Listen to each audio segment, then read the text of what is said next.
All right, so what's like a typical size burger for you? Just a single patty. Single patty. I'm gonna go 6 to 8 ounces, Okay, but I also prefer them thin. so so you would say you would prefer six, right? So I would go thin but heavy. So like I don't like the hockey pucks because I grew up eating those, and it Okay. just turns me off at this point. Plus, I think you can. I know sometimes some people say they're more juicy, but honestly, I like the surface area and I like a bigger, wider burger. 'Cause sometimes Mm-hmm. like you have on the bun is bigger, and then you have all the ingredients that are bigger. Like the lettuce is huge, the tomatoes are huge, and you have a Yeah, small definitely. burger. So you want to have an equal bite all around. That's my philosophy. Okay, so this was a $10 smash burger. Okay, it was Literally, Smash Burger, like the company Smash Burger. no. Oh, it's okay. But they do like the flat iron grill, smashing the ball of meat. Okay. So it's $10. Just keep that in mind when I'm going through this. $10 burger. It it's a 4 ounce patty, Ew. It's light. and all I got on it was cheese. $10. That sounds like a false luxury version of Five Guys. Yeah, so the patty didn't even fit on the bread. But I was like, okay, if it's a decent smash burger, I could understand it. I live at a shore town, so everything's going to be inflated. But Right. yeah, so I take my first bite. Meat has little to no seasoning, Ew. and it's overcooked. Oh man. No So juices or anything. It's kind of like, no juice. I'm waiting for shit to drip on my hands, but nothing. what's this place called?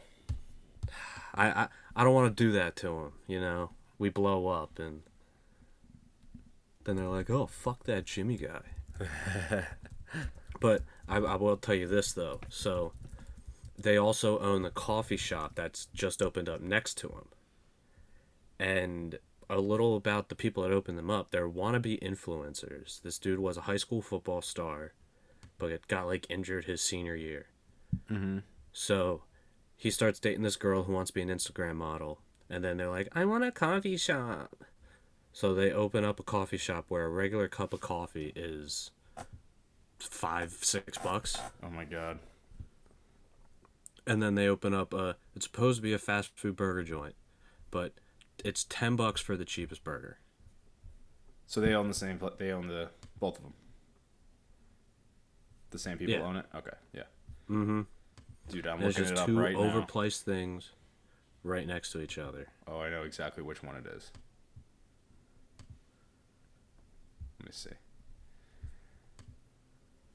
Yeah, it's ridiculous. And like, I understand we live in a short town, but you got to cater to the locals, the people that are here, 365 days a year.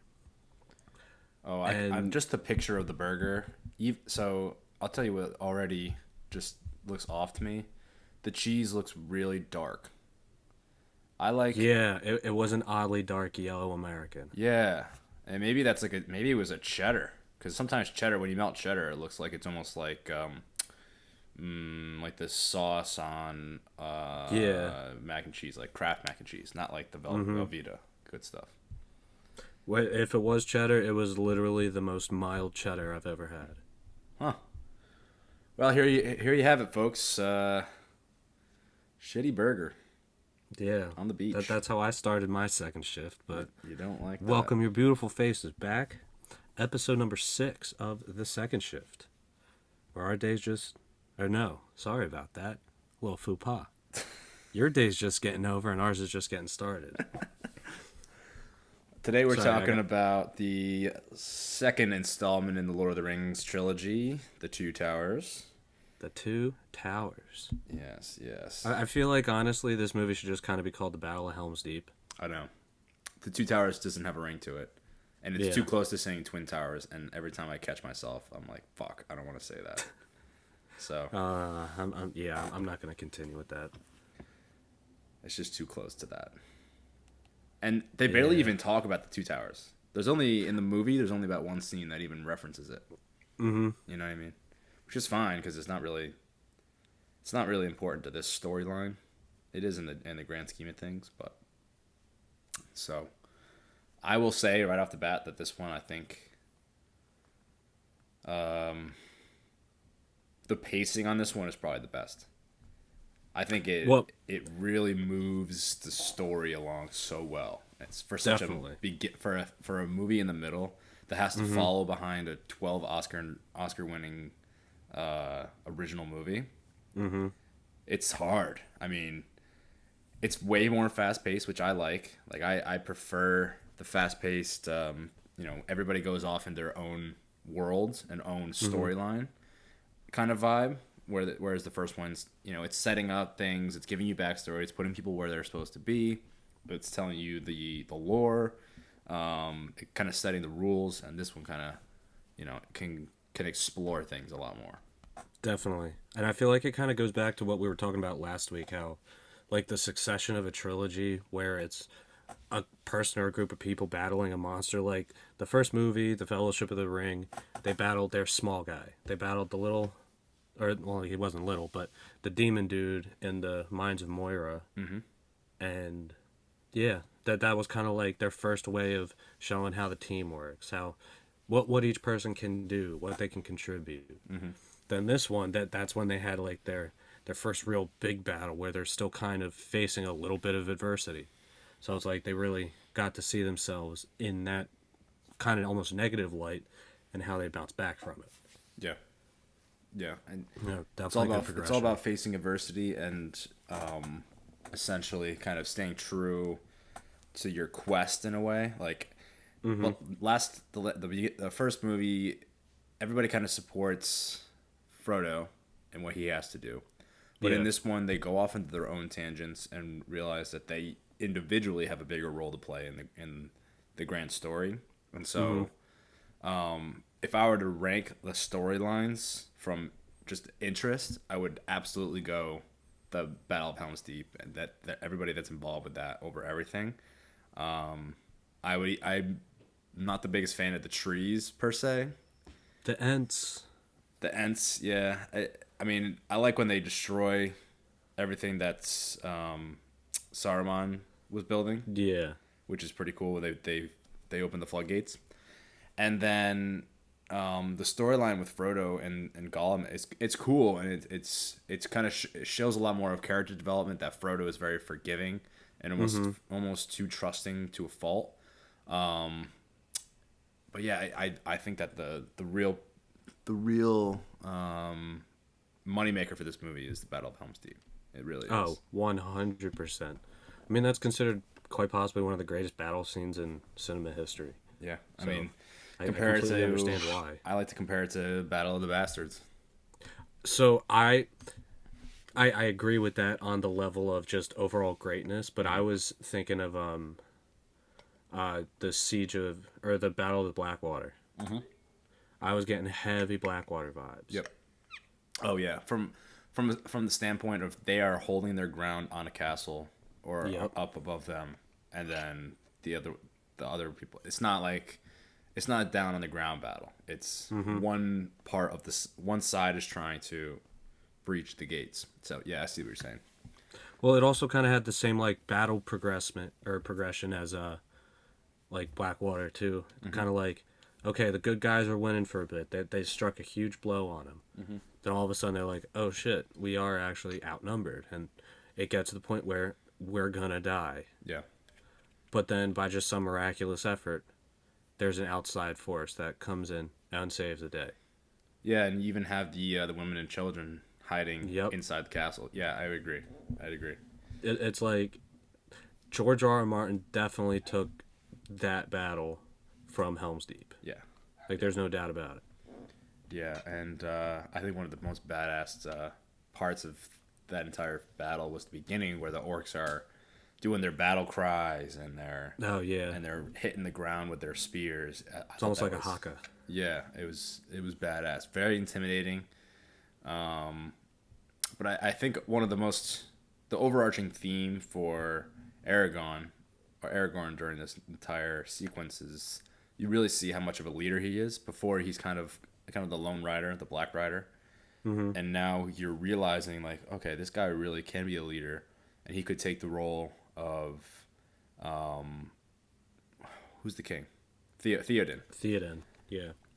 He definitely has leadership qualities. He knows exactly kind of how to set up the defense, and he's also kind of like a man's man, right? Like he's not Yeah. necessarily a pompous fool where Boromir was coming from the city of Man. He's kind of been, enchanted by the elves. He's kind of lived with the common folk. He's definitely one of the best fighters, and so it kind of instills a lot of confidence in him to lead other people to fight. Definitely. And I mean, he's got the king's blood in him, so Right. he's pretty much built for it. Plus, he's got that understanding, like, hey, I kind of know that because it was what his grandfather that was. Mm-hmm. Does he know that at this point? Oh yeah, he knows. Yeah. Okay. Yeah. He's kind of like, hey, I know how he ruled and I know what his demise was. Mm-hmm. I'm not gonna let that happen to me. Right. So I feel like he's already kind of got that chip on his shoulder to where he wants to be different. He wants to kind of write new history rather than just keep on the same path. Yeah. Absolutely. Yeah, and I also I love the scene with Gandalf saving Theoden. When he's basically just like the like one of the knights from Indiana Jones, where he's like all crumbly and rankly, and he's basically just a brick wall. And he basically just enchants him to expel Sauron, who is controlling Saruman, who's controlling Theoden, and you can see really well done CGI effects of morphing his wrinkled face back into color and into life. I thought it was a really really great scene. So that's actually one of the biggest differences between the book and the movie, but I'll get into that later. But yeah, that was a badass scene, and seeing how Gandalf kind of, I would almost say reincarnated from Gandalf the Grey to Gandalf the White. Yeah, he's almost They kind of like took over Saruman's spot. Right. Is that So, yeah, in the books? Do they explain that more? Like he still has the same consciousness, right? Yeah, it's almost in a sense like Bran becoming the Three-Eyed Raven, where he still has the consciousness, just so much more. Okay, I gotcha. Okay. But yeah, it's like out of from what I've seen out of the three books, this one is the most different from book to movie. Okay. For good or bad, But it's like it definitely for the good. Okay, cool. The book. So all right, I'll kind of go into that that Saruman scene with Theoden and Gandalf. So in the books, Theoden wasn't under a spell. He just had that Snape-looking dude. Oh my god, yeah. Just by his side. I forget what his name is. I think it starts with a G. Mouse rat or Wormtongue. Wormtongue. Yeah, it's almost like Wormtail. Yep. But yeah, so like in the movie, his son just died. The war is going on. He's sick, but he's not under a spell. He's just kind of like super depressed, and the snake tongue dude is just constantly egging him on and poking him on, at the bequest of, just say Sauron, because that's who's behind everything. But he's the one kind of poking him, not really under a spell, just feeding him more negative things, subtle lies to get him to do Sauron's bidding. Mm-hmm. So in the book, it's kind of like a bunch of pages of Gandalf just kind of explaining to Theoden, like, hey, shit's not how it is right now. You're being fed all these lies, and you're just doing the work of this guy. Mm-hmm. In the books, he is aging. He doesn't have the like miraculous going back to younger, but he's not like as old as he was portrayed. Okay. But yeah, I understand why they changed that, because just having Gandalf just talk and monologue for like 5 minutes on, oh, this is what's actually going on in the world. You think it's a good thing to actually do what you're doing? You should change. Right. No, that action scene is going to be far more visually appealing. Right. Okay. Interesting. So yeah, I mean, I guess they wanted to make that a little more dramatic in terms of Mm-hmm. his, and also I think it was, you know, him being a brick wall and just kind of being fed so much negativity. Yeah. He didn't even care about the death of his son, and so you don't even see his face change. You don't even see him almost even realize it. Mm-hmm. And Keith Urban, who plays I think his other son or his nephew. Is it the nephew? I don't know. That the country singer? No, not Keith Urban. Carl Urban. I was about to say What the fuck am I saying? that's like Ed Sheeran in Thrones. Oh, true. Yes, he was. It's either the son or the nephew, but he basically decides that in order to save Rohan, he has to go out and lead a cavalry against the orcs, right? Because they're taking over the land. They're pillaging and murdering, burning down little bits of town on the way into. I believe that they were on their way to Helm's Deep, right? Or Yeah. where were the orcs going that they wanted to stop them?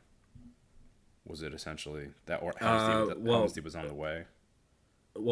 they wanted to go to Isseldorf Right. because they knew the orcs were going to be there. Gotcha. Well, they had all the if you want to go to the Frodo aspect, all those guys at the Black Gate. Right. Yeah, I don't know. Speaking of Frodo, I also think, Gollum can be a little bit much sometimes. Like he can be, the voice can kind of get you if you're not like a fan of the voice. But this is like one of the early days of motion capture suits, right? So Andy Serkis was actually playing the body part, just like he does with Caesar and Planet of the Apes. Oh wow. And you can tell that they paid a lot of attention to what the bodily movements would be for a CGI Yeah. character, whereas if they just made him completely CGI and based him off of say a chimpanzee mixed with kind of like a spider in a way, you could see how like kind of janky the movements are. But I think they did a really good job for 2002 2003 Yeah, definitely. with what they did. And motion capture at the time is basically just putting a bunch of balls on him and then trying to track that. So I think it's impressive. Plus, Andy Serkis's facial and mouth impressions, you can definitely tell that it's him. Oh yeah, But it's definitely. really his trademark, where he really accentuates his lips and kind of like his eye movement. I think Gollum's great. His voice gets to you a little bit, kind of annoying, but I think that his character development was really good in this one as well. Yeah, I like how we actually got to see almost that the ring side of him was a completely separate almost entity. Yeah, I mean, it just shows how just different Smeagol would have been if Gollum didn't take over. Mm-hmm. So I think that's the separation of the two.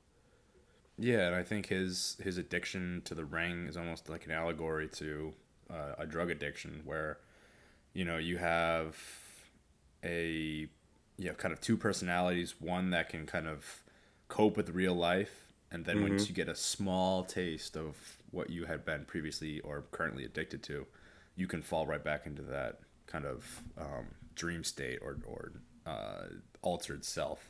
Yeah. And so I think for his situation, it really does impact his ability to think, his physicality, his or it even kind of feeds off into Frodo here, where he almost like kills Sam at the end when he gets tackled. Instead of he tried to kill the dragon, and then Sam comes Yeah. up and tackles him, and he almost kills him. Like I said in the first one, absolute power corrupts absolutely, right? I honestly feel like it's a little more literal. Kind of like, well, you got to remember the books were being written during the Nuremberg trials, when all these super powerful people in a defunct army who still believe that they have power are kind of being called on it. And I feel like it's almost in a sense trying to kind of go after that and talk about how these people, they get the slightest taste of it again and they go off the deep end. Yep. Yep. Yeah, that Um, definitely can be taken a bunch of different ways, but like you said, just absolute power corrupts absolutely. yeah, and I like to mention what we had spoke on a little bit earlier is the Frodo's his personality trait in terms of forgiving and trusting. Mm-hmm. Living in the Shire his whole life in such a small community, it's almost like you kind of have to trust everybody because they're so Yeah, tight knit.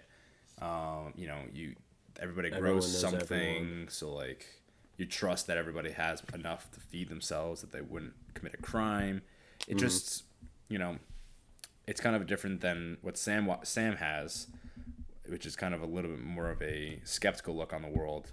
But he also has a different role. He's kind of there to protect Frodo from a lot of these exterior factors and to help him get to Mordor. So I think Frodo really wants to trust Gollum, but it's also Mm-hmm. that he kind of wants him to be vindicated because he understands that he used to be a human being, and Yeah.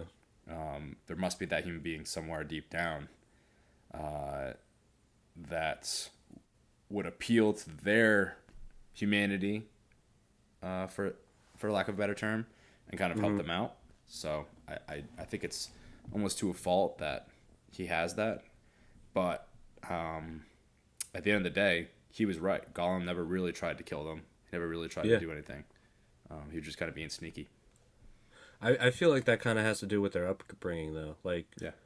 the Gamgees, they were all very cautious people. That you saw they never left the Shire. Whereas like Frodo's family, he came from a grandfather who was an adventurer. Right. That's a good point. He Yeah. came, and the grandfather too. When he had the ring, he knew he was pretty much untouchable. Mm-hmm. So he had this mentor figure who showed no fear. Right. But That's a good call. yeah, so it's like I feel having their different upbringings, and I mean Samwise is a gardener, Right. so it's like all he does is deal with flowers. He doesn't deal with these big things. I mean, when they're on the or was that Sam or was that Pippin or two when they saw the Oliphants? Like no one at the Shire's gonna believe this. Oh, that was Sam. Yeah. Yeah, it was like just those things. It's like he was always told that all these things are dangerous, and he's taking a very cautious look at the entire world and starting to realize it for himself. Whereas Frodo kind of already had this preconceived notion, like, hey, having fear is not really the best way to live. Mm-hmm. So that definitely shaped their characters, and I'm glad they actually were able to portray that in the movie and not just like had them both be kind of naive little kids, even though they are naive, but naive in their own ways. Right. And I think also Frodo knows that they could use as much help as possible. Mm-hmm. And so they're facing insurmountable odds when they get separated from the group by his accord, really. Mm-hmm. At the end of the day, if he could use the help of someone that is not necessarily close to him, I'm sure he would be fine with that. Whereas he wouldn't want to get Aragorn killed or Gimli killed or Yeah. especially not Bilbo or anything like that. Yeah, Maybe that's one definitely thing that very he's thinking protective. about. He may not be that selfish per se, but it's definitely a possibility. But you could see there are points though where the ring takes over and makes him do things that are constantly questioned. Mm-hmm. Yeah. And but I also think too that this movie, I think, is just it really is kind of a setup too, which a lot of second movies or the sequels do in a Mm-hmm. trilogy. Some of them do it really, really well. Yeah. Some of them do it really, really bad. For Mm-hmm. example, one that did it really bad was Jurassic World: Fallen Kingdom. Go watch that movie if you want to laugh about how stupid it is. One that did it really well could be your Star Wars, or it could be your, you know, what's a good trilogy? Forget it. But some do it really well. This one I think does it like fantastically. And it also leads up to the end battle, which is the Battle of Helm's Deep. So it's not like you're watching this movie and it's just leading up, and then you have to wait another year to watch the Return of the King, right? It actually does kind of pay off at the end for you. Yeah. Well, all right. So I want to get into another one of the differences. Yep. You were saying how you didn't really like the Ents. So the whole scene with the Ents and Perry and Took when they're going on their a little adventure. Mm-hmm. That's completely different. Okay. So, Merry and Pippin spend a large portion of the movie in the forest with the Ents, mainly Treebeard, just listening to all the stories that he tells, just walking through the forest. Yep. To where they end up getting to the Ents moot, and they're so in the books they're there for a while. They spend an entire day just saying good morning to each other. Mm-hmm. So in the books, Merry and Pippin just continue to hang around while the other Ents actually decide to go to war. But in the movie, they almost kind of viewed Perry and Took as like luggage for the Ents. So they just kind of wanted to give them a little bit more oomph to their story rather than just being carted along by these big trees and doing nothing. Okay. So that's when like the Ents Peter Jackson, that's when he decided to have the Ents not want to go to war, but rather just bring the so it starts off, the first decision that they make is that Perry and Took are not orc spies. They understand that they're hobbits. Mm-hmm. So the main thing that what was his name? Elderbeard? Treebeard. Treebeard, yeah. Yeah, so the thing Treebeard was going to do was bring them north to the Shire. So, in the movie, one of the hobbits has the idea, is like, hey, we should turn south and, kind of go fight this thing. Gives this huge, large speech just saying how the Ents are actually a part of this world and should have a stake in the oncoming war. Mm-hmm. But Treebeard just did not want to do it. So, pretty much, movie Pippin, just how I'll refer to him, he comes to realize like what the actual stakes are, and that if the war doesn't stop here, it's going to spread to the rest of Middle Earth. Yep. And that eventually the Shire will be destroyed. So as Treebeard's kind of taking him to safety, this is when Pippin asks him to go south past Isengard, stating that is the last thing that anyone would expect. Mm-hmm. He said it was like, going into danger doesn't mean you're gonna die, or something like that. It's like, okay, pretty good line. Yeah. So they start doing that. Then when while they're on their journey, that's when Treebeard sees all the burnt down trees. Yep. Which is when they actually decide to go into war. Right. Whereas in the books, they had already decided to go to war. Okay. All of that middle part was kind of just, well, not kind of just, it was for the movie. Yeah. I think it was really to give them something to do. Because if they... Yeah. Or something meaningful to do. Because if they weren't, they would have just been kind of like scurrying away from the orcs for the entire movie. Which... Yeah, exactly. Maybe just it would have been cool if they had some type of purpose, but probably not. So I think I didn't really like the tree sequence, maybe because it was just a little boring. But then when they do figure out that there was nothing, they killed all those trees and they made all that in that area. Treebeard's reaction. Fuck, I can't even say it. Treebeard's reaction was like in awe or almost disgust in a way. Yeah. So, see, for me, so on Reddit, the r/trees, which is the weed enthusiast page, right? They call everyone Ents. Mm-hmm. It's like, because we're tree people. So It was like, I really wanted to see what the Ents actually looked like in the movies. And I wasn't disappointed. Yeah, they do look pretty good. Mm-hmm. That CGI is one of the best things of this movie. You can actually almost... definitely. Especially for the time. Yeah, you can almost tell like who the actors were playing the faces. Mm-hmm. So that's really cool. Great CGI. Yeah. Definitely a great sequel. Oh, yeah. It's like, I would honestly say the first two movies for here rival like the first two Godfathers. Mm-hmm. I, Yeah. so going to your trilogy question, uh, looking for a really great second movie, Godfather 2. Yeah, but then it's not the Granted, same. Godfather Tree was trash. Yeah, I said Godfather Tree. Hey. Godfather 3 was trash, but still, it was a great setup second movie. Oh yeah, absolutely. I almost like Godfather 2 more. I like the first one a lot because of kind of like everything was kind of happening in New York, and Michael was rising to power. But the Yeah. second one, I'm not the biggest fan of the Cuba situation. I love the backstory though, the prequel kind of version. Yeah, definitely. So that's and then I love the end with Fredo. You know, when they get back to Nevada and what they're doing. See, I feel like nothing will beat Godfather One's ending though. Oh yeah, it's fantastic. Just that baptism scene. I know it. I know it. Oh, my dog won't stop barking. I can hear the pup. Yeah, that's Angus. Anus? Yeah, anus. They hate us because they Angus. They hate us because of the ain't us. So this movie was $94 million budget. And Understandable. it worldwide grossed $947 million. Jeez. Yeah. That's a times tenner right there. So yeah, they did quite well. And I mean, if you adjust that for inflation, I think it would probably be. So that was almost 20 years ago. Yeah.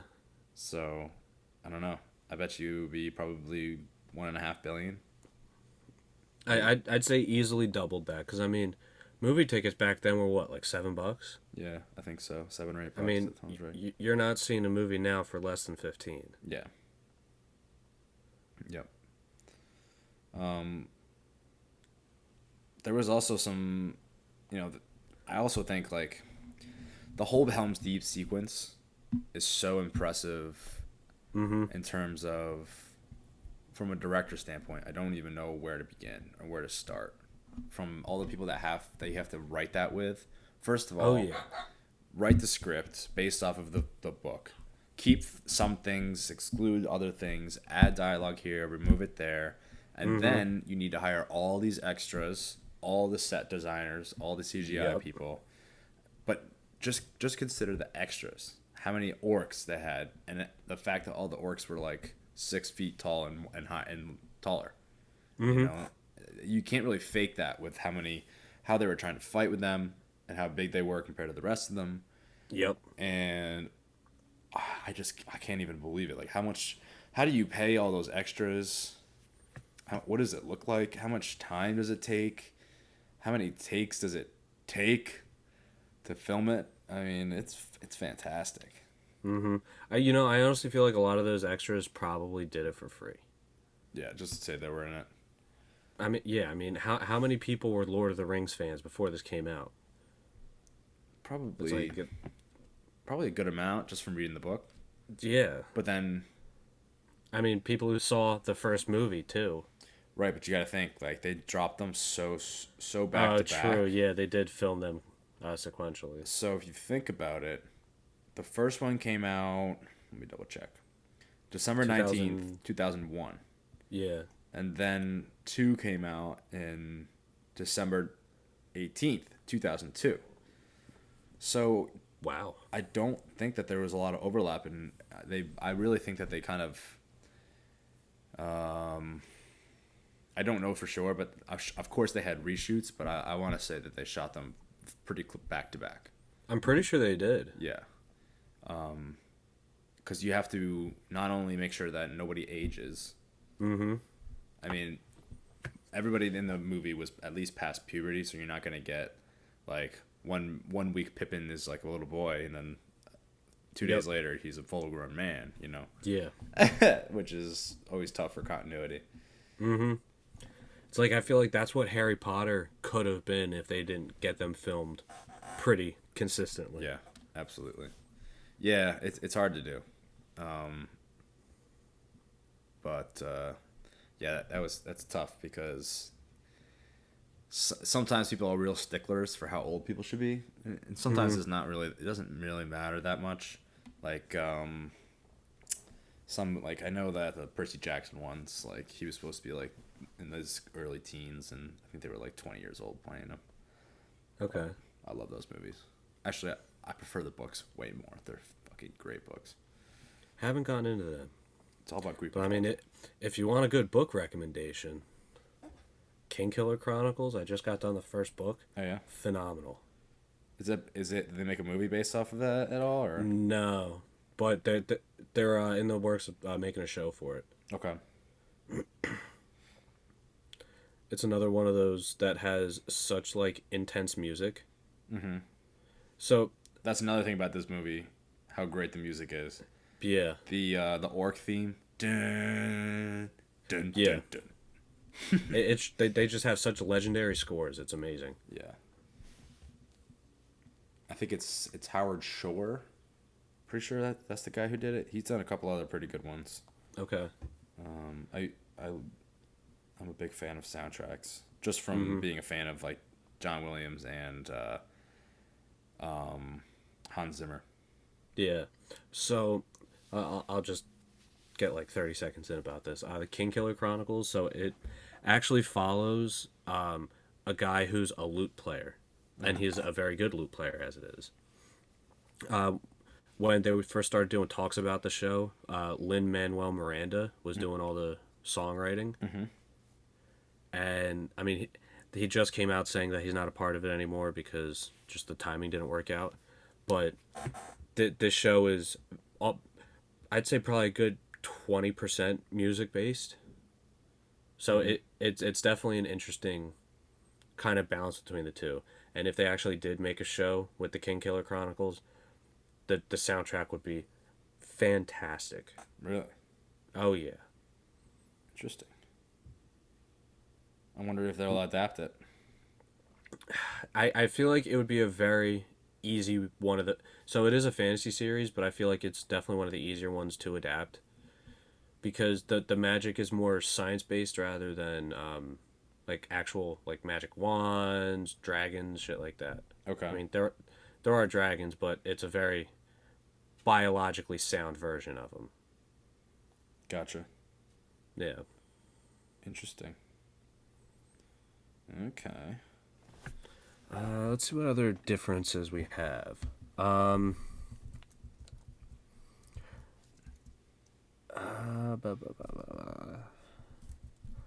mean, there's a little bit of differences from Faramir. Mm-hmm. Well, fun fact, Tolkien, he said that the character Faramir, he modeled most after himself. Interesting. And then a good quote from Faramir is, "War must be while we defend our lives against a destroyer who would devour all. But I do not love the bright sword for its sharpness, nor the arrow for its swiftness, nor the warrior for his glory. I love only that which they defend." Interesting. So, I mean, a quote like that, I feel like is very World War II based. Yeah. Like, I feel like that was a lot of the guy's mentality just going into it. Yeah. It's almost like something that you would say like after a long night or before like a big battle. Something like that. That's cool. All right. So, a couple of the differences with Faramir. So, Book Faramir is a wise young captain of Gondor who has an air of Numenor about him. He loves knowledge, and he holds Gandalf in a pretty high regard. And he pretty much states pretty clearly that he would not take the ring if it lay by the side of the road. And I mean, in the movie, we see that's a lot different. Yeah, he was pretty tempted by it. Yeah. So his father, Denethor, represents Faramir for a number of reasons. Faramir's mother, Findulius, grew very weak after his birth and actually died while Denethor neglected the boy. Denethor, his dad. He has the noble air around him, and then that really Boromir didn't. Mm-hmm. And then Faramir loved listening to Gandalf, who doesn't really get along with Denethor, so it was kind of like almost a collusion aspect. Mm-hmm. And just Denethor was never really happy with how good his son got over him, and that everyone was kind of taking his side over it. So it's like Faramir had a lot of daddy issues, and he competed a lot with his dad. And well, he also kind of competed with his brother too. And then, because I mean, in the movie, the whole thing. Well, how did my brother Boromir die?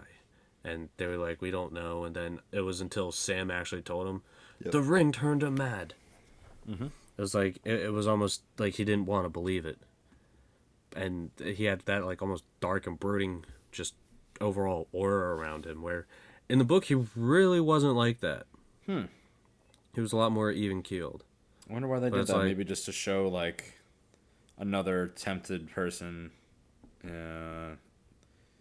like what it would do to someone that thinks that they're very, you know what I mean? Like if they were that straightforward and kind of cookie cutter in the book, maybe the movie ring is just even more strong, so it would tempt them, But it was also too kind of it almost sounded like he was immune to wanting the ring just because he's never held it. Mm-hmm. So it's like even if he saw it, he wouldn't have that tempt to actually want to hold it. It was weird in the book, and like how they kind of translate it into the movie. That was probably the weirdest difference I found, because it kind of got like a dark Faramir rather than just the normal guy that he should have been. Right. Intriguing. That's pretty cool, though. Yeah, I mean, I understand why they did it. It kind of just leads to just honestly more dialogue rather than anything, but more meaningful dialogue than just filler stuff. Mm-hmm. So, it works. Not my favorite, but it works. Yeah, I think who was the elf that came to Helm's Deep and fought with them? Oh, what's his name? Fuck, what was it? Haldir. Okay. Yeah, I guess it doesn't really matter, but I think that's obviously a big moment because the man and elf have been kind of divided for such a long time. Mm-hmm. It shows kind of two races of people coming together in a time of need, where it just kind of reinforcing the whole theme of like this movie is really ramping up for a final battle and push. If the trees and the elves kind of set aside their differences and work with the man, then any species can. If the hobbit can work with a man and a dwarf and a elf, then so it's like kind of hitting that theme of they're not really that different if they have a common enemy or a common struggle, right? Because over time they've gotten worse and worse. The relations have gotten worse and worse. The trees have gotten knocked down. The the cities of man were being deteriorated by Sauron and Saruman's reach, and everybody has a common enemy now, so they can come together. So in the books, none of that happened. Yeah, so Haldir is technically a border patrol officer of the Lothlorien. So it's like, why would he be the high and mighty person to come in and say, I bring you word from Elrond of Rivendell? It's like, that's not someone who would really go up and say that. But I mean, his only involvement was to kind of just hype up the battle. Like, obviously, in the book, they all did come. But they just didn't have Haldir come in and say all of his lines.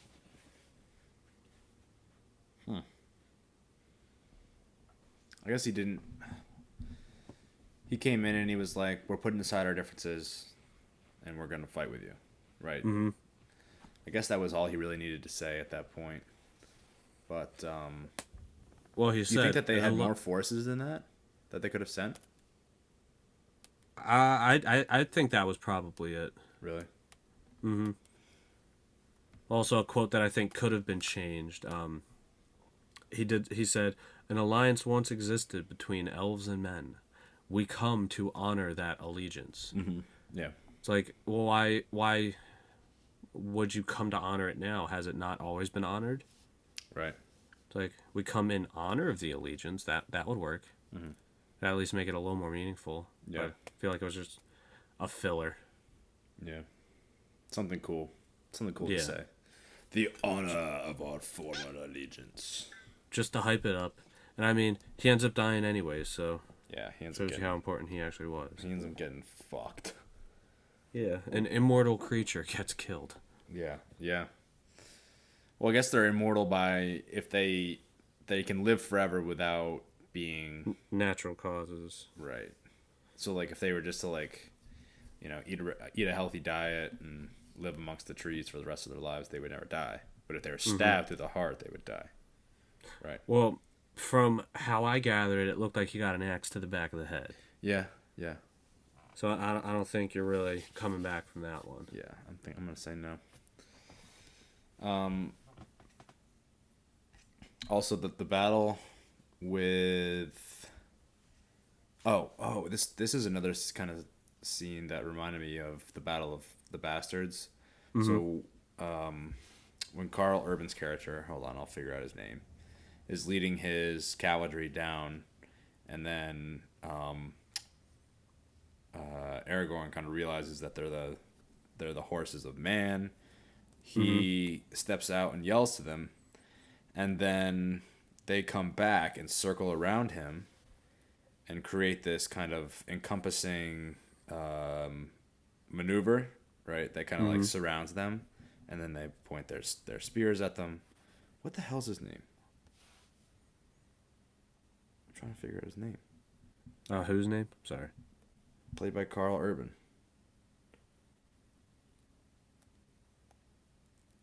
Éomer. Oh, Éomer. Éomer. Éomer and his team, or his cavalry, comes and they create this movement around them where they're completely encompassed. It just reminded me of that scene Oh, true. from Light of the Bastards where they're pushing through. They have their shields up and they're pushing the spears through and killing people one by one. Holy shit! And then you see John that gets stuck on the bottom of the pile and he's like can't breathe.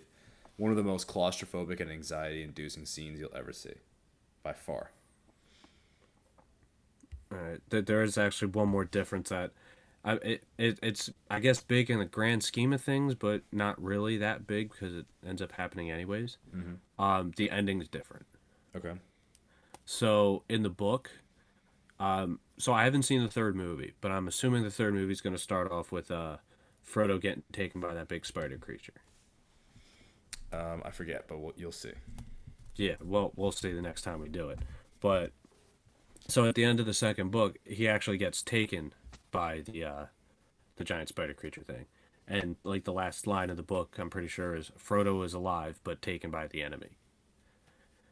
So whereas at the end of the I think I know what you're talking about now.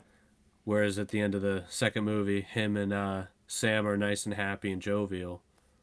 At the end of the book, Frodo's in some deep doo-doo. Yes. But he's alive. I remember now. I remember. I remember when I lost my mind. Sing it. Copyright. Anyway, do we want to chat a little bit about some Game of Thrones ending while we're here? We could always talk about Game of Thrones. Switching gears here. I hope you people tuned into our first Lord of the Rings episode because the end of it has a rough draft version of my alternate Game of Thrones finale. Yeah, true. Keep up the sequential order. Yeah. All right. How do you want to do this? I want to kind of try to think of an ending for the last two books. Because so there has been some talk about The Winds of Winter coming out, the sixth book that George R. R. Martin's putting in his Song of Ice and Fire. Yeah, when's that supposed to come out? So there isn't a concrete date. Yeah. But how hard is he working on it? He said all of 2020 he worked very hard. 2021 not so much. Okay. But I'm assuming it should be coming out. Not this year. Definitely not this year. Okay. Maybe next year. Maybe towards like the end of next year, Cool. if he's not dead yet. Hopefully But that gives us some new things to get excited for, because I'm not particularly excited for the prequel show. And yeah, that's all kind of, you know, we already know what happens. right, and we know, you know what I mean. Like, I would never make a prequel to something that the ending already sucks to. You know what I mean? Yeah, that's fair. And I also wouldn't make a sequel to something that is already also amazing, aka Star Wars. Prequels for the Star Wars are actually good. The sequels that take place after Return of the Jedi, why do you need to make a sequel after something that's so great? That's just my 2 cents. Granted, the only Star Wars I've seen is Star Wars #1, so the first prequel, I guess. Oh my god. Favorite character, Jar Jar Binks. Bye. You're fucking kidding me. You ever seen any other one?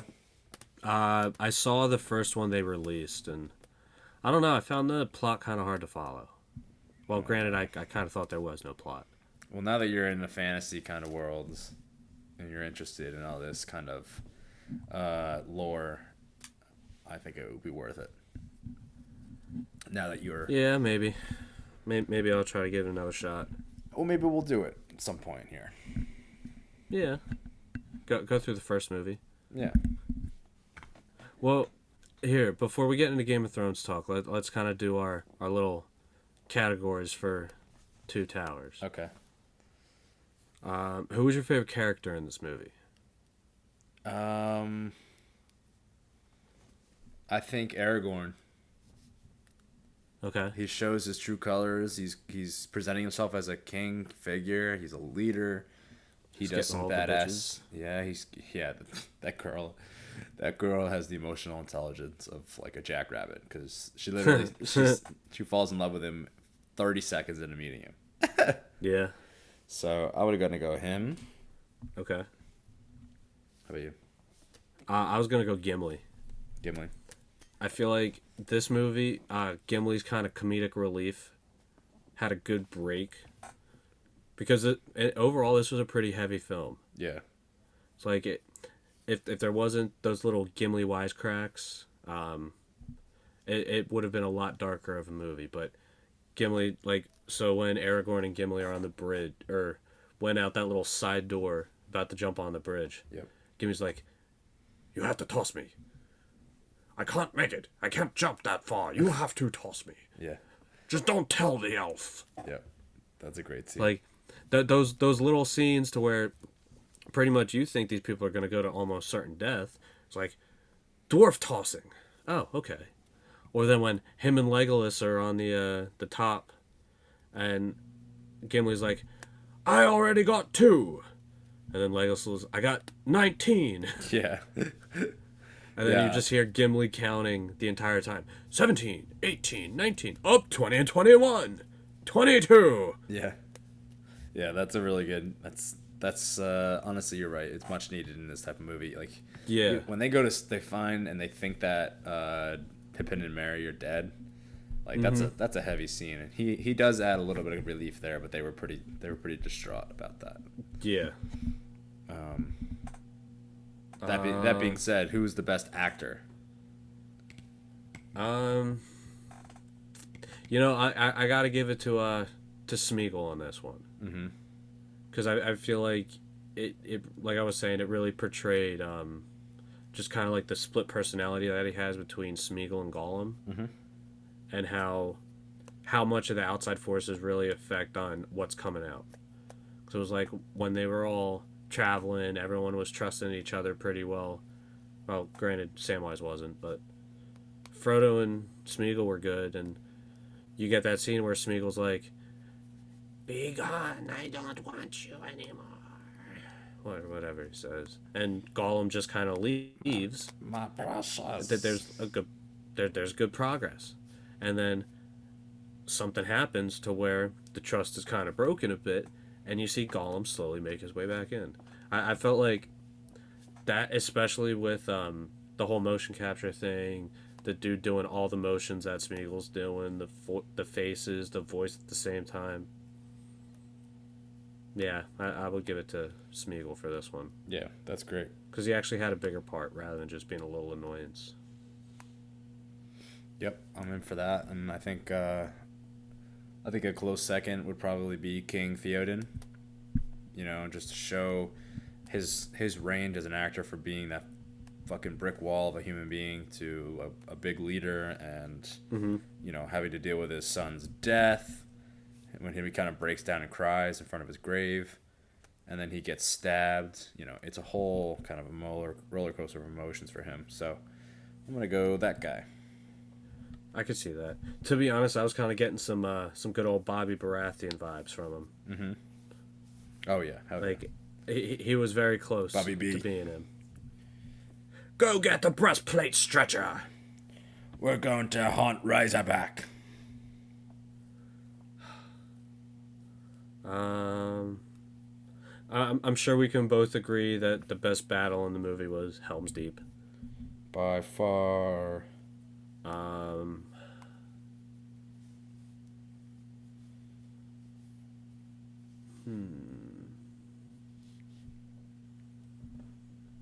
What do you think the most useless scene was? Useless? Yeah.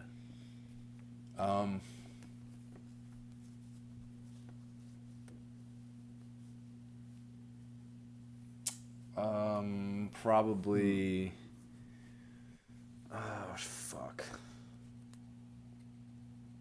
Probably some of the scenes with Faramir. Yeah. I think that kind of drag on a little bit. Like, obviously they were talking strategy and like where the orcs were gonna go and what they were gonna target. That was cool, and then they kind of get to that battle, and up until the point where the dragon kind of comes down, it was I was like, oh man, yeah, he's tempted by the ring. I get it. Move on, you know. I felt like there was a little too many blindfold horseback rides. Felt like that was a very big, just overarching theme of this movie. Yeah. Or when they're running, the three of them are running through the hills. It's just like 4 straight scenes with just them running, just through rocks. And I get it. I love the cinematography and I love the scenery, and that they shot that on site in New Zealand. But yeah, they're just running around. It's funny. Yeah. But hey, they're running around in gorgeous scenery. Right.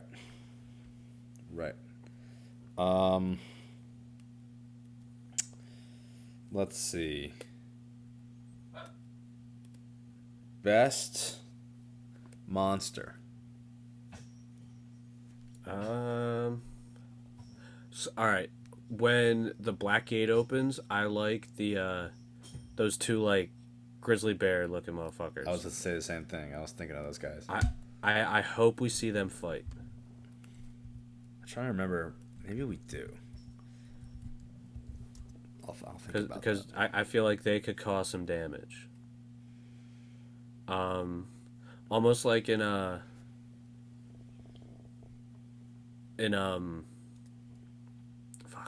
Infinity War, when they're in Wakanda and all the space aliens start coming down, and they have those like rideable, like almost rhino looking thing. Yeah.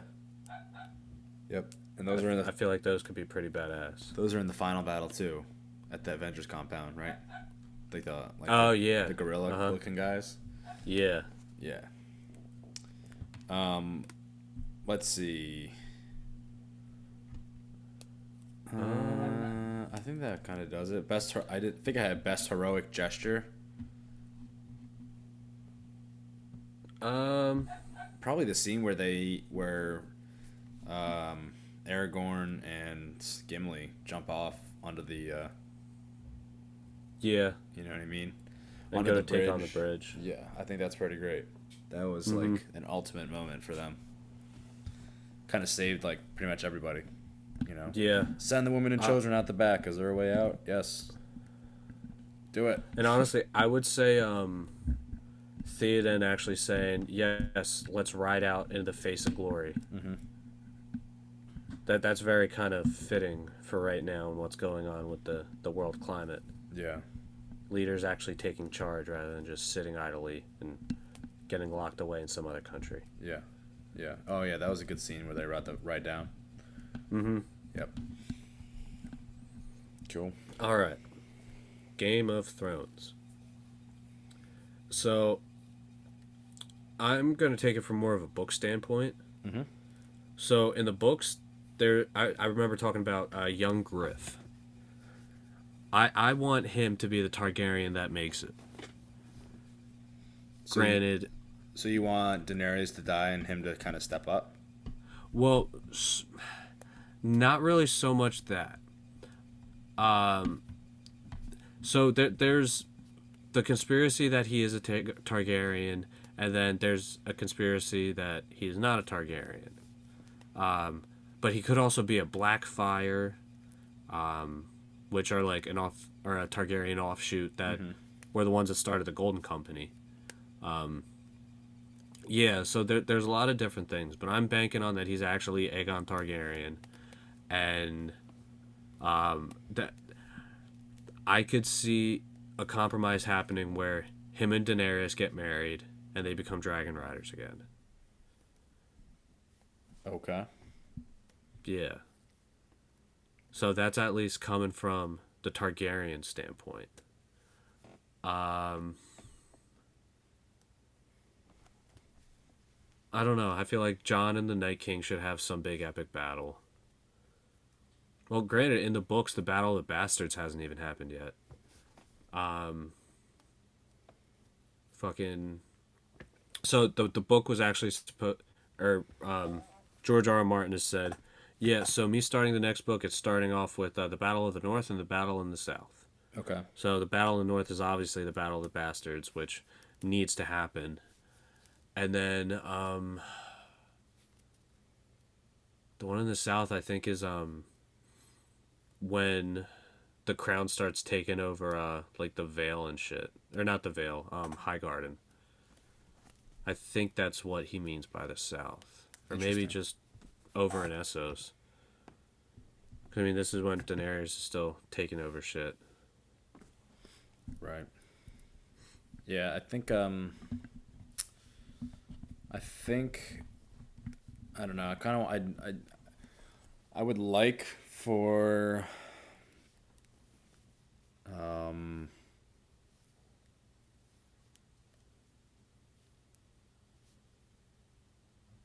fuck. Kind of blank there. Yeah. Um. Oh, in the books, Arya's still in the House of Black and White. She's like just at that point where she's kind of leaving the house. Mm-hmm. So it'll be interesting to see where she goes from here.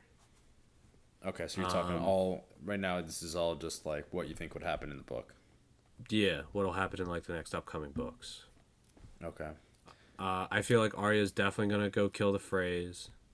That makes sense. I would kind of hope she would move south a little quicker, rather than just going straight north. Because I mean, her and Sansa were never on good terms. All she has is Jon, and he's at the wall. Right. But granted, she doesn't know what's been going on. Right. But I feel like she'd be able to find out very quickly if she already had news that the Freys killed Robb and everyone. Well, she was there. Yeah, I she don't know. was there. I feel like she'd be able to like understand what's kind of going on, and then make an assessment from there. Yeah, I think where's Sansa at this time? Is she still with at the Vale? Yeah. So Sansa's at the Vale. She doesn't leave the Vale. She never goes north to Ramsay. Sansa had a friend named Jane Poole, who ended up being mistaken for actually Arya, and she was married to Ramsay. Now Theon's still there, but Theon knows that that's not Arya, but she's still trying to convince him that she is. So it's like Theon's kind of going through a weird mental thing, like, oh, I got to lie for him, but now I got to lie for her, and he doesn't want to disappoint his master because Reek is obedient, and Reek. I love that scene where he's like, "Oh, you want this sausage?"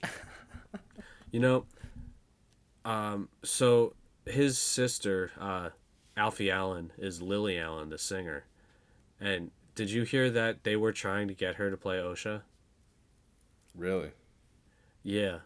And the first scene that they showed her was when Theon stuck his pants down or stuck his hands down her pants on the horse. It was like, no, my brother's not doing that to me. Yeah, that's It's bit pretty smart. awkward. I don't think so. Don't think that would work out too well. But No, not at all. but Yeah, yeah, I don't know. maybe next time we'll Also, come with just like a quick like paragraph that we want to continue. Like so yeah, this would true. this We'll would come up with continue. something. This could continue right after Battle of the Bastards, right? Or right before it. Uh, Technically right before it. Okay. Okay. Interesting. Yeah, see, I haven't watched the show. I haven't watched like the show since 2018, 17 Okay. because I had watched it all until they got to season 8, which was 2019 and a severe letdown. So, Yeah.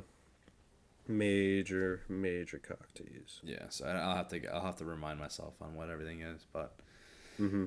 we'll get to that. Anyway, next week we're thinking of doing an album, not something that we would make because we are musically challenged.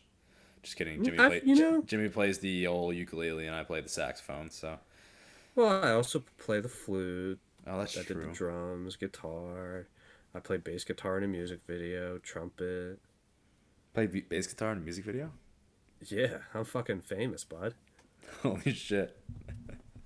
I could have swore I showed you this. Were you actually playing in it? Yeah. You were I playing. mean, it's not my band, but I learned all the chords real quick because bass that's guitar is crazy. pretty easy.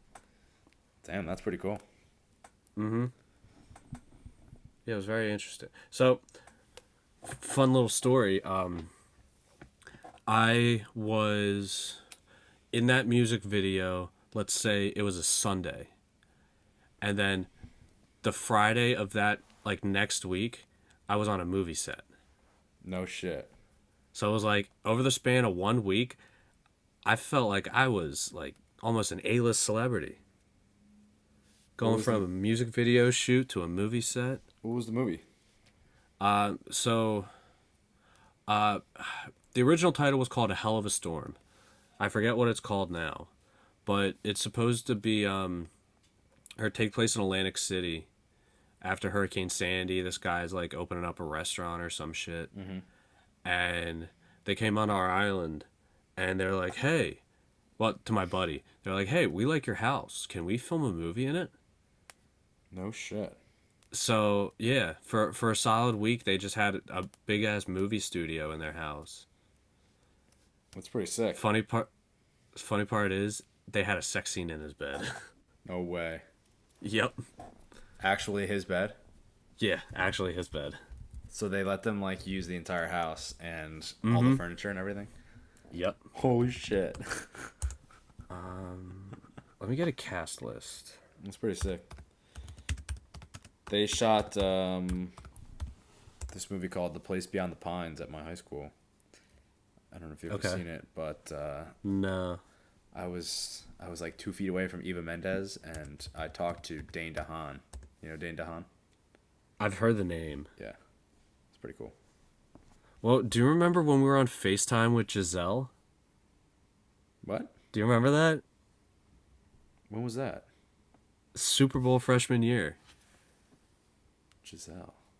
Oh shit! Wait. You remember that, right? Yeah. Because someone who is honestly completely dead to me, somehow her dad was in a box during the Super Bowl with Giselle and Julian Edelman's wife. Holy shit! Yeah, I remember that. Totally forgot. Yeah. That's so funny. That was a great Super Bowl. Mm-hmm. What a comeback! Well, 28-3. I remember that. I mean, I understand the Patriots won, but it was annoying listening to She Who Will Not Be Named. Just, oh, I fucking told ya, bud. Right now, that was Why more is it Canadian. Irish? That was more Canadian than anything. Irish Canadian Bostonian. Like, whatever Boston sounds like. Park the car, have it yard. Oh, fuck you. How you like them apples? Fucker. Hey, you like apples? Well, I got that girl's number. How you like them apples? Fucker. I love listening to Bill Burr answer questions if he's from Southie or not. Oh my god. It's like, no, I'm not from fucking Southie. I grew up in the suburbs. He's the best. Mm-hmm. He's coming up here in the summer. Is he? Yeah. I'm pretty sure he always stops in Atlantic City. Yeah, I think he just did that somewhat recently, I think. Oh, that's... Sometime in like September. I said something and Siri went off on my computer. Holy shit. And I was like, I didn't get that. Stop fucking listening to me. Yeah. Shut the fuck up. Shut the fuck up. Alright, so what kind of album should we do next week? I like your idea about the old Chains album. Oh, a little Fleetwood. Fleetwood, and then we can maybe do Nirvana too. Fleetwood. Yeah, we could do a Nirvana one. Cool. Yeah, I feel like 2 albums would probably be best. Two's perfect. Alright, so then we'll do the Chain Dreams one. Because they're on the same album. Mm-hmm. And then, what, should we do, Baby Dick in the Pool one? That's Nevermind, I think. Yeah, I think we should do that. That's great. Okay. That's probably like their Baby Dick in the Pool. their most famous one. That's probably what they should have named it. Baby Dick in the Pool. It's a catchy album, right? Yeah, catchy band name. You guys going to see Baby Dick in the Pool tonight? Yeah, I hope they play their favorite album, Dirty Diaper, in the shallow end. Which one of you took a fudge monkey in the urinal? But their best hit is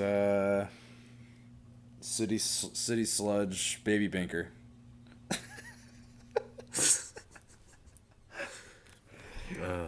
Oh god. All right, folks. We'll catch you on the flippity flip. All right, guys. Peace out, Seacrest.